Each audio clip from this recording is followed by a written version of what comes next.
Hello and welcome to all of our Gold viewers who are here with us today. I'm Kristen Schwartz, licensed midwife and one of the MCs here at Gold.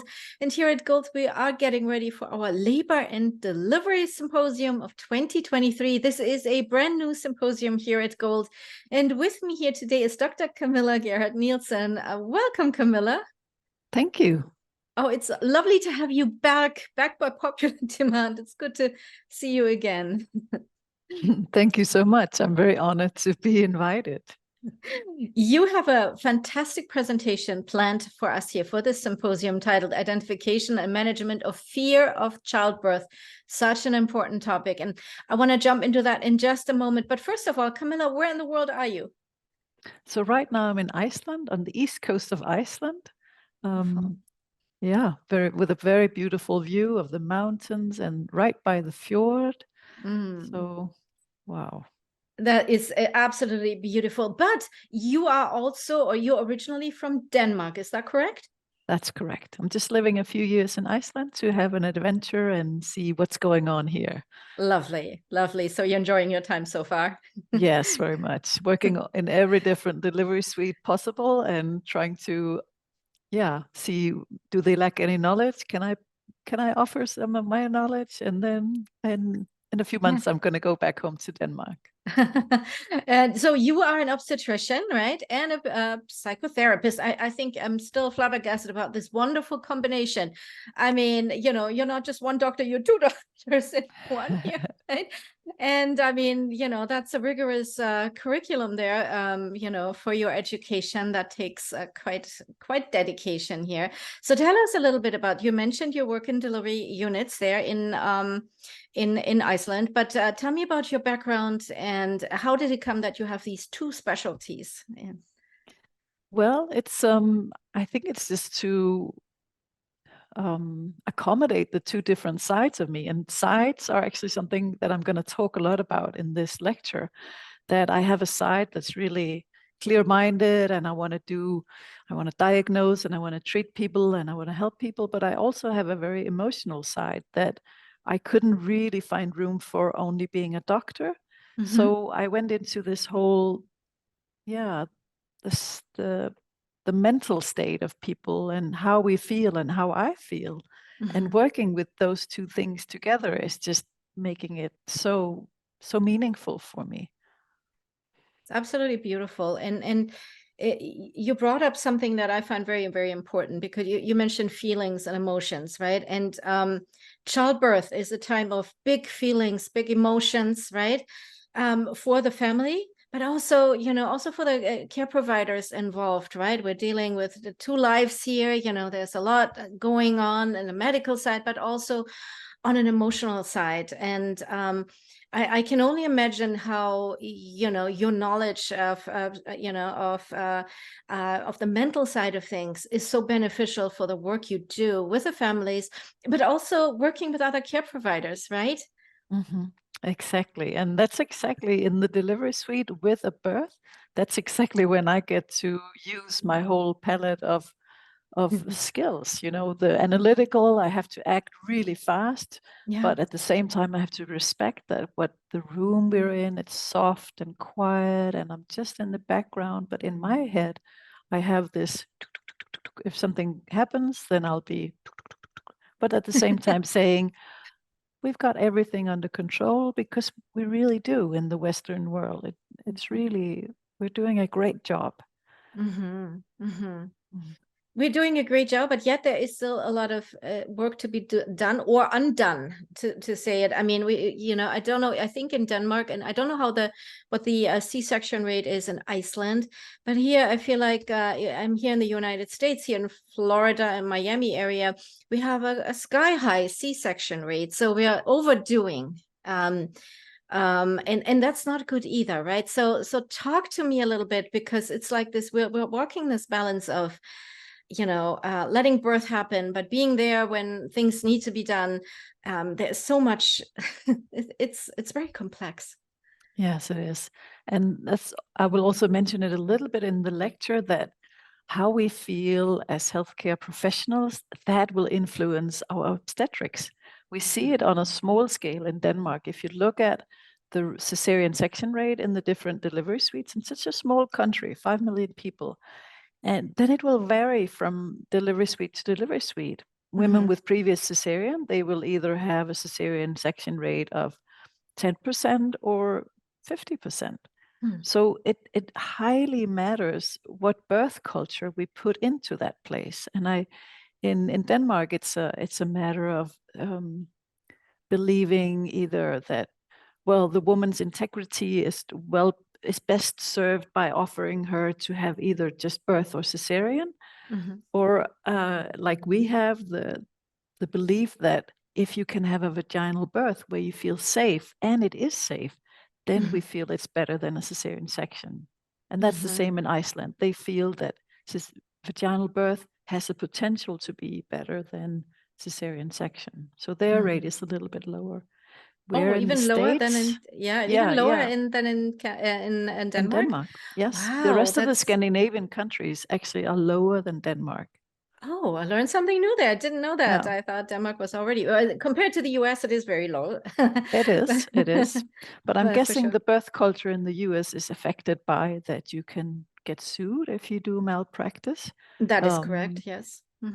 I suspect that's a big part of it. So we are going into an analytical mode and being like, okay, so how do I make it as safe as possible? Okay, I act.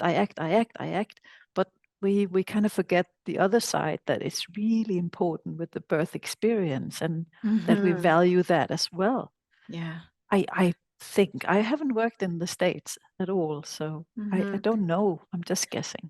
And there is a lot of work being done, and the culture is changing. And I've seen some amazing things in some of the units in the hospitals here too, where dedicated nurses, midwives, doctors, physicians, really working hard together to bring that, experience of birth, to make it positive and not so medicalized, right? Yeah. That's great, but there is still a lot of work to be done. And one point, and this is what your presentation is about, is the fear of childbirth. And I think one of the things why we have also such a high C-section rate is because sometimes when a woman comes in and says, oh, I'm afraid of labor, I don't know if I can do this, I don't want this. Often the easiest solution, not easiest because it's big abdominal surgery here, is offered a C-section, right? Oh, you don't have to go into labor. You can just have a C-section, then it's quick, and there's no surprises. You know exactly when you go in and when the baby is born that way, right? I don't know if that is something that is offered freely in other countries as well. And there's so much more to it. We can help with the fear of childbirth, right? So talk to me a little bit about that and your presentation. Yes. So there are some delivery units in Denmark where we offer it as freely because we feel it's the woman's choice. And then there are some where we say, but we would much rather give you a birth plan. And that's what I'm going to talk about in my presentation, that not the birth plan itself, because they're actually pretty much alike, all of them. Good communication, come in early, good pain relief, blah, blah. But the work that leads up to it, that's what I'm going to go over in my presentation. How do we get there? How do we get to a point where this birth plan feels safe for this woman? Yeah, you're so right. It's pretty easy to establish a birth plan. Everybody, you can print one out from the internet, but that's just a tiny piece of it. Is really like the preparation and communication and getting there. It's so much more than just saying, oh, I don't want an epidural in labor, or I just want breastfeed right after birth. That's wonderful. But if there is no basis for that available in the hospital, if there is no lactation support, let's say afterwards, or there is no other ways of laboring than on your back strapped to the machines, so there needs to be also the kind of infrastructure in place, so to speak, for all these things to happen, right? Exactly. That's the whole central part of the birth plans, is that everywhere in my old department in southern Denmark, you will be met by, how can we help you to have vaginal birth. How may we help you? Where it has to be everybody. It has to also be the ones that are there at the birth. And I feel that's actually a positive thing in Denmark, that we don't have private obstetricians. We don't, we are not called, well, you can have a private midwife, but more centrally is that the team will be, it can vary from day to day. So we have to have the same plan. We have to agree as a whole department on, this is the plan we're going to offer this woman. This is how we're going to support her. And it also means that there's always somebody on call. There's never a private obstetricians that will say, but it's already 10 o'clock. So if you haven't given birth now, I think maybe we should, because that influences us. We can't lie and say our work-life balance influences the work we do. There's no doubt about it. So that's why we try to share it over everybody. So all the obstetricians and gynecologists on call, they have to have the same opinions and the same knowledge, be good at what they do. And that's wonderful, and it's fantastic, and that assures that everybody has the same opportunity and choices. It's not just like the luck of the draw which hospital you come to or which obstetrician you meet, but also this is kind of, everybody has the opportunity to get that offered to them and make an informed choice what is right for them. Beautiful.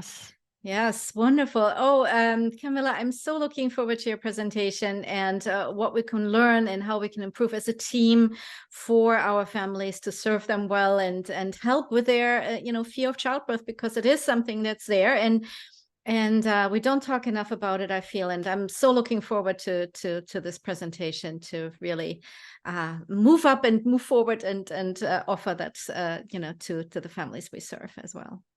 I'm really glad. And as we talked about before, I go around the world and I teach this and I give seminars. So I can also be booked to do online session, just short presentations about how do we reduce the cesarean section rate, or how, just on upright breech and on occiput posterior. And I just love subjects where I can do hands-on training and theory, and I can use all my knowledge and I can reduce interventions. That's actually my main goal.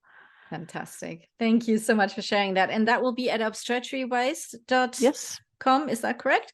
Yes. Beautiful. Perfect. So that our, professionals know where they can find you. And for our viewers now, if you are excited about this presentation here for the Labor and Delivery Symposium, we have information for you. Go to goldlearning.com to find out more about all the presentations in the symposium.